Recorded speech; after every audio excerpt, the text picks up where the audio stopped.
Welcome to Spring LIB. Okay, so we start off with the equation for kinetic energy, which is 26-5b in the book. And that simply says that Ke, kinetic energy, is equal to gamma minus 1 times mc squared. And so this is the rest mass energy. I'm just calling it RME for rest mass energy. And so when you have that kinetic energy is 14,000 times the rest mass energy, all that means is that Ke equals 14,000 times mc squared. And so your ratio of Ke to mc squared is 14,000. Great. And so from the equation above, you divide the equation above by mc squared on both sides, mc squared, and what you get is gamma minus 1 would be equal to 14,000, right? Ke over mc squared. And so gamma would be equal to 14,001. Okay.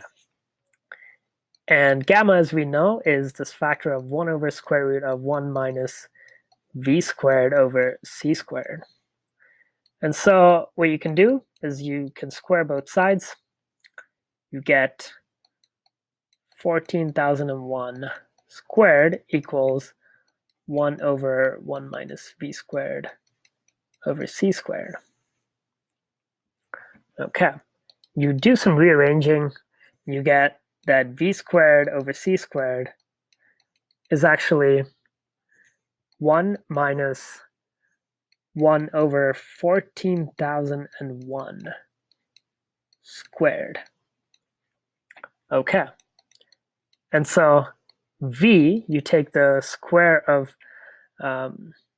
whatever v square is, and that will equal c times square root of 1 minus 1 over 14,001 squared. Okay, and this is where you can just work this out for yourself, but this is where the binomial expansion will be super handy. So this is equation A6 in the appendix of the book, which says that 1 plus x raised to the power of n will be approximately equal to 1 plus n to the x when x is much, much less than 1. And so we go back here, and we have 1 minus 1 over 14,001 squared raised to the 1/2. So 1/2 is your n, and 1 over 14,001 squared, this whole thing is your x, right? And so x is, as we can clearly see, much, much less than 1. So this thing applies. And so this actually simplifies to 1 minus 1/2 of 1 over, because the half comes out as the n, 1/2 times 1 over 14,001 squared. And this is a very good approximation here. And so going back to this equation, you have v equals c times 1 minus 1/2 of 1 over 14,001 squared. And so you rearrange this equation, and you get that c minus v is equal to c times 1/2 of 1 over 14,001 whole squared.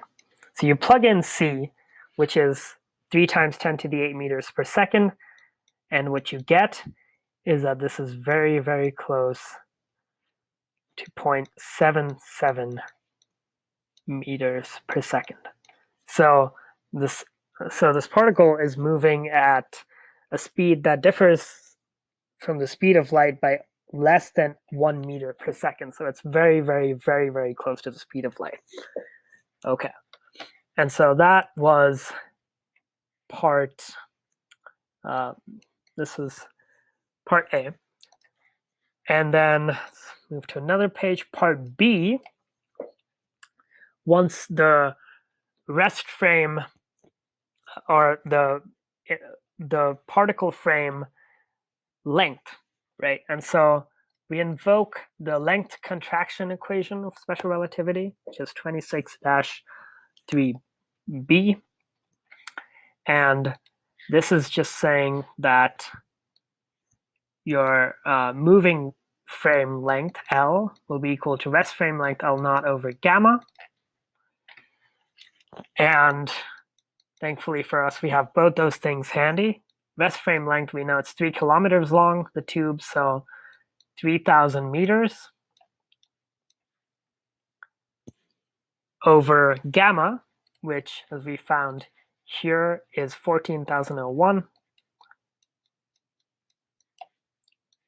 And so the electron sees a length of 0.214 meters.